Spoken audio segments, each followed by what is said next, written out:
Protokollet e sigurisë nxënës shkolla i ka jo për alarme të rëndshme të këtilla bombash, por protokollet që i kemi ne, i posedojmë, janë të trajnuar arsimtar dhe gjithë stafi mësimor për krejtësisht diçka tjetër. Aty bëhet fjalë për fatkeqësi natyrore, për shembull zjarre, tërmete, vërshime, e për atë ekzistojnë trajnime dhe ne kemi obligim ligjor që të ketë protokolle evakuimesh.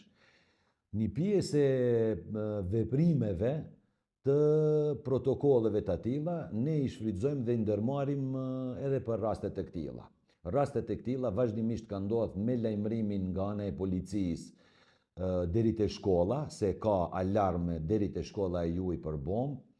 Menjëherë personeli teknik, një nga ato është më tepër i specializuar, siç është hausmjeshtri, bashkë me arsimtarin përgjegjës të ndrimit, shkojnë nëpër klasa dhe bëjnë evakuimin e nxënësve nëpër gjitha daljet që i ka shkolla. Shkolla ka më tepër se 3 dalje bile, edhe 4 në disa raste, edhe për evakuimin nuk kemi pat asnjë problem. Kjo është çështja protokollare e evakuimit shpejt.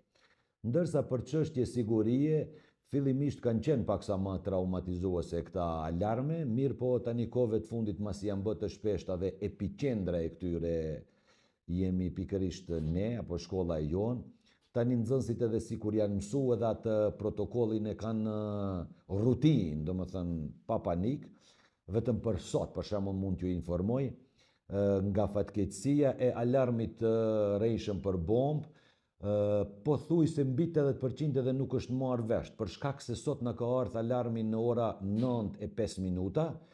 Në ora 9 nxënësit kanë qenë mbi 80% jashtë shkollës, se është pushim i gjatë. Policia ka ardhur, kemi evakuuar nga shkolla vetëm që ata 20% sa kanë mbetë brenda që s'kan dalë pushim. Edhe për 15 minuta 20 ata e kanë kontrolluar objektin, gjitha klasët.